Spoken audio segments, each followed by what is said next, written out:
Assalamu alaikum, this is Snan and today we're going to talk about the adrenocortical hormone. In this chapter, in this topic, we are going to talk about the mineralocorticoid, glucocorticoid, the androgens. The important one include the aldosterone, the cortisol, the androgen. We're going to talk about the formation, the function, the regulation of all these corticoids. So let's start.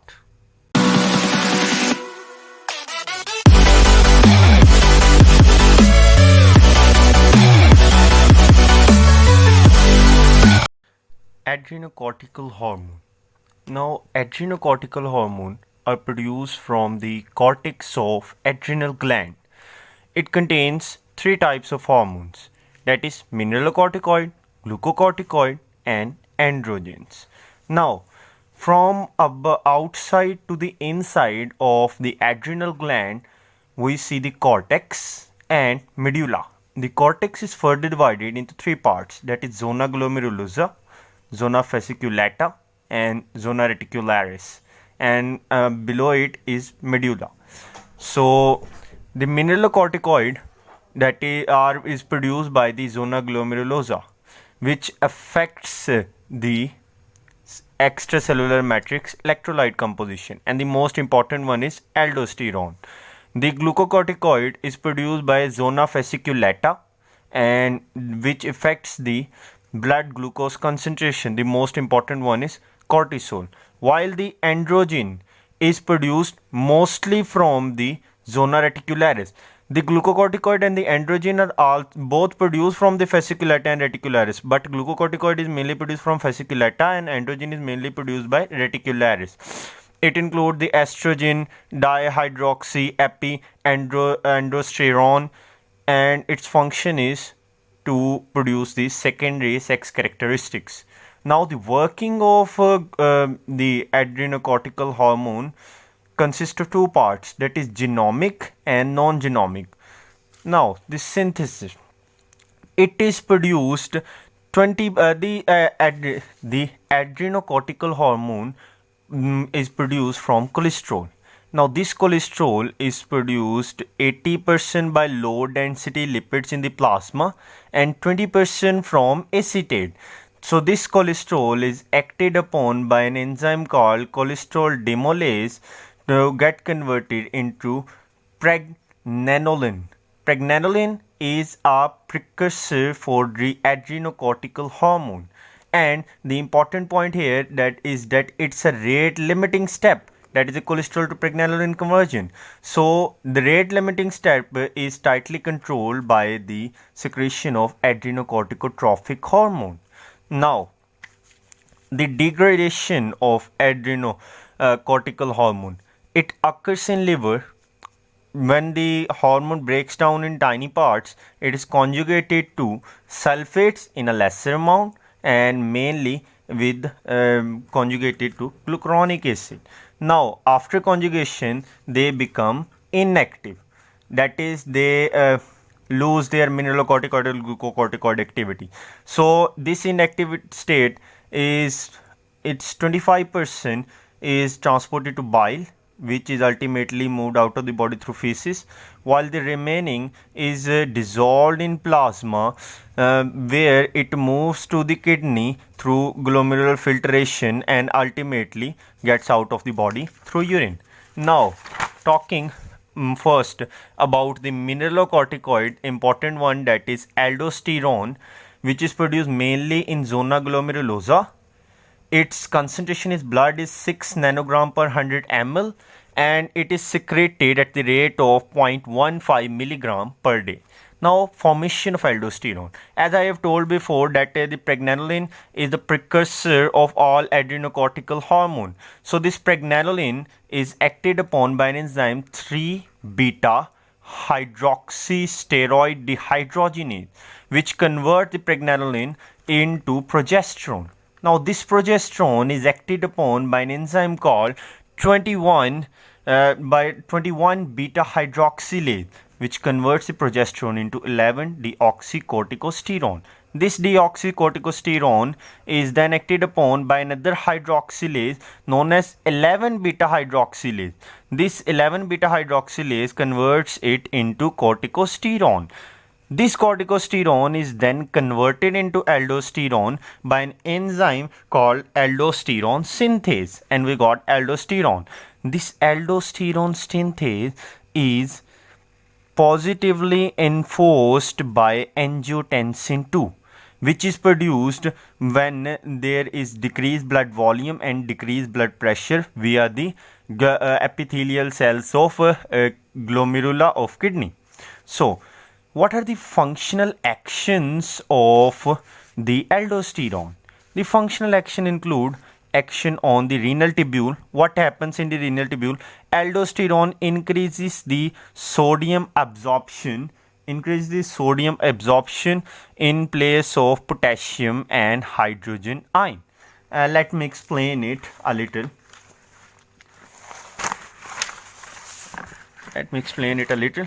Now, the aldosterone, since it is a steroid, fat soluble, it diffuses through the cell membrane, attaches to the mineralocorticoid receptor and forms a complex which moves to the nucleus and initiates the gene transcription, forming messenger RNA and a lot of protein. These protein include the sodium potassium ATPase, the epithelium sodium channel, and epithelium sodium channels, mitochondrial enzymes, etc. Now, looking at the diagram, this is the diagram of the epithelial cells in the collecting tubules of the kidney and the distal convoluted tubule. This side is the side of lumen, this side is the side of renal interstitial fluid. Now, what it does, the epithelial sodium channel produced by the transcription translation phenomena moves the sodium via diffusion inside the cell from the tubular lumen. Okay, so this sodium is then transported into the interstitial fluid plasma via the sodium potassium ATPase, in which this sodium is moved into the interstitium and potassium is moved inside the cell, which is then excreted into the tubular lumen. So the sodium is thus conserved by this phenomena. Now, while hydrogen is also used for the transport of in place of sodium. Now, when the sodium moves towards the extracellular fluid, water via osmosis also moves along with it. So, increase in water in the extracellular fluid increases its total volume. Now, this is the effect on circulation. When the extracellular fluid volume increases, it causes increase in plasma level and thus increase in blood volume. Increased blood volume means increase cardiac output, and the cardiac output ultimately increases the blood pressure. Effect on sweat and salivary gland. The aldosterone increases the sodium chloride absorption in place of potassium and bicarbonate, just like it does in renal tubule. Now, what does it do? It conserves the body salt, which is necessary in hot environment and in case of excessive saliva loss. In GIT, the aldosterone increases the sodium and chloride ion absorption, especially in the colon. But what happens if it doesn't occur? If it doesn't occur, the sodium and chloride are wasted in the feces, and via osmosis they also take water along with them, causing dehydration and diarrhea. Now, what are the working phenomena of the aldosterone? It has two phenomena, as I have explained earlier, genomic and non-genomic. The genomic one includes the connection of the aldosterone with its mineralocorticoid receptor to form a complex that is utilized in gene transcription, forming sodium potassium ATPase, epithelial sodium transporter, and mitochondrial enzymes. Now, the working includes the non-genomic part. In the non-genomic part, it includes the second messenger system. The genomic one requires hours to days, while the non-genomic one requires only minutes So it includes the formation of second messenger systems, including the cyclic AMP, phosphatidyl inositol, which activates for protein kinases and several enzymes, which results in a sudden effect, an immediate effect of the aldosterone, as occurs in the vascular epithelium of the collecting tubules. So, regulation of the aldosterone. Aldosterone secretion is increased by increased potassium concentration because it have to decrease that in the plasma.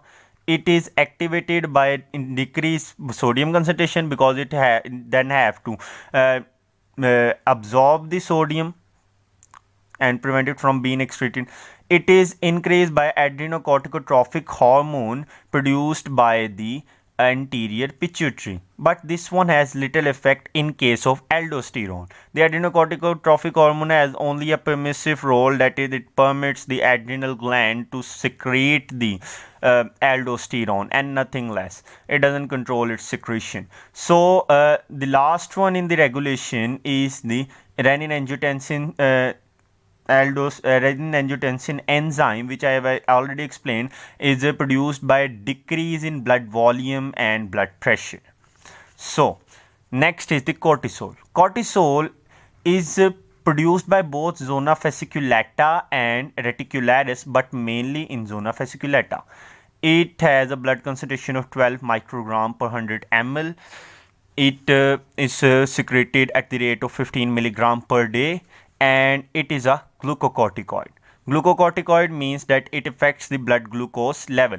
The cortisol is not stored.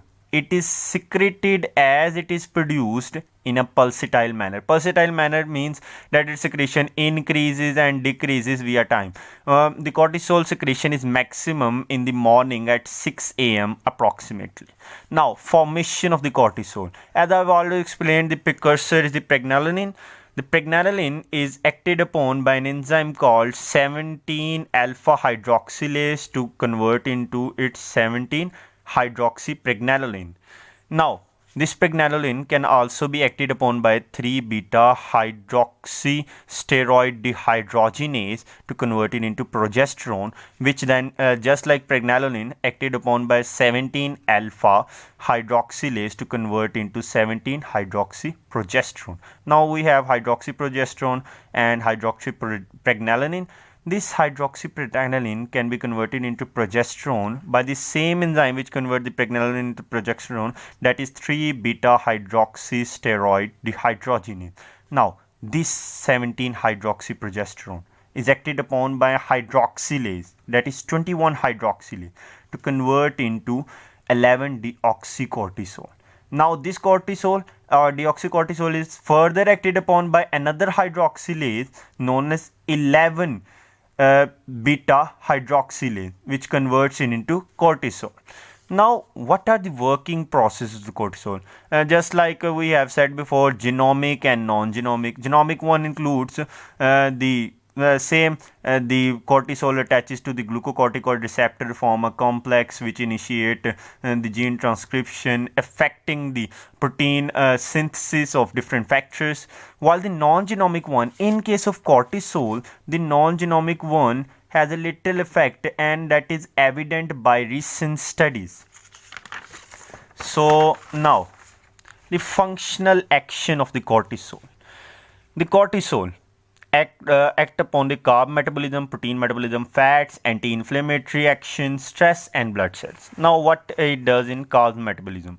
In carbs, it increases the gluconeogenesis. How does it increase the gluconeogenesis? It increases the gluconeogenesis by decreasing the amino acid in the blood and increasing it in the liver only. So those amino acid get converted into glucose by gluconeogenesis. It decreases the glucose utilization. How does it decreases the glucose utilization in the cell? Actually, it decreases the glycolysis. How? It decreases the oxidation of NADH, which is necessary for the processing of glycolysis. So by decreasing the NADH oxidation, it decreases the glucose utilization and ultimately glycolysis. Furthermore, it increases the blood glucose. it, how does it increase blood glucose? It increases blood glucose by increasing insulin resistance. One theory says that insulin resistance is caused by increased fatty acid breakdown, by which the free fatty acids surround the insulin receptor on the cell and render it useless. The protein metabolism. In protein metabolism, it mobilizes the amino acid from the extrahepatic tissues, as I have explained earlier. But it increases the transport of amino acid inside the liver. So it increases the production of liver protein, and since plasma protein are also produced by liver, so it increases the production of plasma protein also. In fat metabolism, it mobilizes the fatty acid from the adipocytes. Now, why does it mobilizes? Because tags cannot be created. Why tags cannot be created? Because the alpha glycerophosphate, which is formed from the glucose, is absent.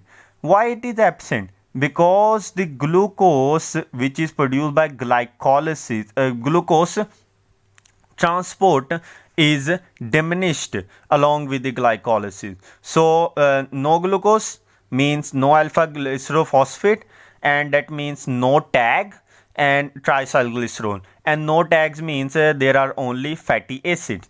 Another reason of increased fatty acid breakdown includes energy the energy to fulfill the energy requirement and conserve the body proteins and carbs. Now, the anti-inflammatory action. Anti-inflammatory action, it decreases the inflammation, because in some diseases inflammation causes more damage than the disease itself. For example, arthritis, rheumatoid arthritis, inflammation, वगैरह वगैरह. It stabilizes, it does so by stabilizing the lysosomal membrane, so it reduces the release of lysosomal enzyme. It decreases the capillary permeability, so it decreases the plasma loss and edema. It decreases the white blood cell phagocytosis to decrease the damage caused by the inflammation. It suppresses the T cells to suppress the immune system to prevent inflammation, and it reduces the fever, because with the reduction of fever the temperature decreases, and that prevents the vasodilation that causes the plasma loss and edema. So, moving toward the stress. During stress, the cortisol increase the fatty acid and amino acid mobilization from the tissues, skeletal muscles, adipocytes, etc. So these fatty acids are used in the energy, in providing energy to the damaged areas, and for providing amino acid are used for protein formation in the damaged areas for fast healing. Now, blood cells. The cortisol decreases the eosinophils and lymphocytes, so it acts as an immunosuppressant, suppresses the immunity, but it increases the red blood cells, so it causes the polycythemia. Now, talking about the regulation of cortisol. Now, in the regulation of cortisol, we have the adrenocorticotropic hormone, we have the feedback, negative feedback, and we have stress phenomena. Let me explain it. Here is a diagram for guidance. Here is the stress excites the hypothalamus, which produces the corticotrophin hormone, which through the hypothalamic hypophyseal portal system moves toward the anterior pituitary and causes the production of adrenocorticotropic hormone. The adrenocorticotropic hormone moves to the adrenal cortex and causes the production of cortisol. Now, this cortisol, when it increases in the blood, it via a negative feedback first inhibits the hypothalamus to produce the CRF, and then inhibits the anterior pituitary to produce anterior adrenocorticotropic hormone. What does this cortisol does? It causes gluconeogenesis, protein mobilization, fat mobilization, stabilizes lysosome. So all these processes relieve the stress and thus decreases the excitation caused by the stress, which is increasing the cortisol. And that was the negative feedback mechanism and the regulation of cortisol. Now, finally, we are at the androgen. The androgen are produced from both zona fasciculata and reticularis, but mainly in reticularis. Examples include the estrogen, dihydroxyepindosterone, the formation.